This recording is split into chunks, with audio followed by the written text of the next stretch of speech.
வணக்கம் மக்களே. நான் உங்கள் சுரேஷ் விக்கி.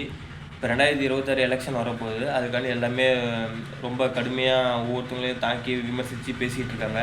அதில் முதல் முக்கியமான ஒரு நம்ம சாட்டை துரைமுருகன். நேற்று நம்ம பேசியிருந்தோம் அவரை பற்றி. அவங்க நேற்று எதுவும் பேசியிருக்காங்க. என்ன பேசியிருக்காங்கன்னா, நீங்கள் முதல்ல ஒரு உச்சத்துலேருந்தே வரல, நீங்கள் முதல்ல ஒரு உச்ச நடிகரே கிடையாது அப்படின்ற மாதிரி சொல்கிறாங்க. நீங்கள் கடைசியாக நடித்த 5 படமே ஃப்ளாப்பு. வாரிசு ஒரு குப்பை படம், இந்த லியோ ஓடலை, கோட் ஓடலை, அது ஓடலை, இது ஓடலை அப்படின்னு சொல்லிட்டு இருக்காரு. இவர் என்னமோ பணத்தை போட்டு ப்ரொடியூஸ் பண்ணி இவர் நஷ்டம் அடைஞ்ச மாதிரி இவர் பேசிகிட்டு இருக்காங்க. நான் சாட்டமுருகண்ணே ஒன்றே ஒன்று சொல்லிக்கிட்டுங்களா, இங்கே தளபதியோட படம் எவ்வளோ கோடி, எப்படி கோடி கணக்கில் எத்தனை கோடிகள் வசூலாகிட்டு இருக்குன்னு இங்கே இருக்க எல்லா ப்ரொடியூசருக்கும் தெரியும், இங்கே இருக்க மக்களுக்கு தெரியும்.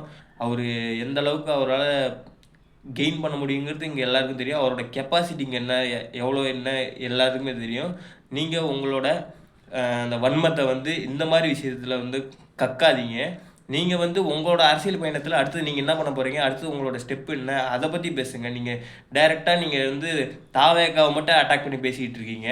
ஏன்னா தளபதி பற்றி பேசினா உங்களோட சேனல் அந்த 19 லட்சம் சப்ஸ்கிரைபர் சேனல் ஒரு பெருசாக பணம் சம்பாதிக்கலாம் அப்படிங்கிற ஒரு எண்ணத்துக்காண்டி மட்டும் நீங்கள் விஜய் தளபதி அவர்களை நீங்கள் ரொம்ப வன்மையாக பேசிகிட்டு இருக்கிறீங்க. உடனே சொல்கிறாங்க, உச்சத்துலேருந்து யார் உன்னை வர சொன்னாங்கன்னு சொல்கிறாங்க. உங்களை யார் வர சொன்னா சொல்லுங்கண்ணே, உங்களை யார் வர சொன்னாங்க? நீங்கள் அரசியலுக்கு வரலாம், நீங்கள் அரசியல் பேசலாம் அப்படின்னு சொன்னால், இங்கே இருக்க தமிழ்நாட்டில் இருக்கவங்க யாராக இருந்தாலும் அரசியல் பண்ணலாம், அரசியல் பேசலாம். அப்படி தானே? உங்களுக்கு ஒரு நியாயம், மற்றவங்களுக்கு உங்களுக்கு வந்தால் ரத்தம், மற்றவங்களுக்கு வந்தால் தக்காளி சட்னி. என்னண்ணே சாட்டண்ணே, இந்த சேட்டெல்லாம் இங்கே வேணாண்ணே. அண்ணே சிம்மாண்ணே, நீங்கள் எதுவும் தப்பாக நினச்சிக்காதீங்கண்ணே. உங்களோட உரை, உங்களோட அந்த கம்பீரமான குரல் இதெல்லாம் கேட்டு நாங்கள் ரொம்பவே இன்ஸ்பயர் ஆகிருக்கோம். ஆனால் நீங்கள் கூட வச்சுருக்கீங்களா பார்த்தீங்களா, அந்த சாட்டைன்ட்டு ஒரு சேட்டையை, அவர் பண்ணுற சேட்டை ரொம்ப தாங்க முடியலண்ணே. நம்ம உங்கள் மேலே இருந்த அந்த மதிப்பும் மரியாதையுமே அவர் பண்ணுற சேட்டையினால குறைஞ்சிரும் போலண்ணே. கொஞ்சம் பார்த்துக்கங்க, அவர் கொஞ்சம் பார்த்து பேச சொல்லுங்கள். நம்ம அடுத்தது என்ன பண்ணலாம், எப்படி பண்ணலாம் அப்படிங்கிற மாதிரி கொண்டு போக சொல்லுங்கள். ஒருத்தவங்களை டைரெக்டாக அட்டாக் பண்ணி பேசுகிறது வேண்டாம். அது ஒரு நல்ல ஒரு அரசியலும் கிடையாது, அது நமக்கு பழக்கமும் கிடையாதுண்ணே.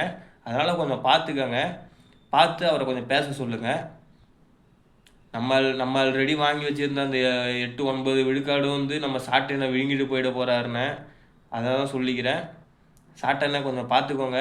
நம்ம அடுத்தது எப்படி முன்னேறலான்றது மட்டும் கொஞ்சம் கான்சன்ட்ரேட் பண்ணி பண்ணிங்கன்னா இந்த எலெக்ஷன் நமக்கு கொஞ்சம் மாறுதலாக இருக்கும்ண்ணே. நன்றி சாட்டனை, பார்க்கலாம்.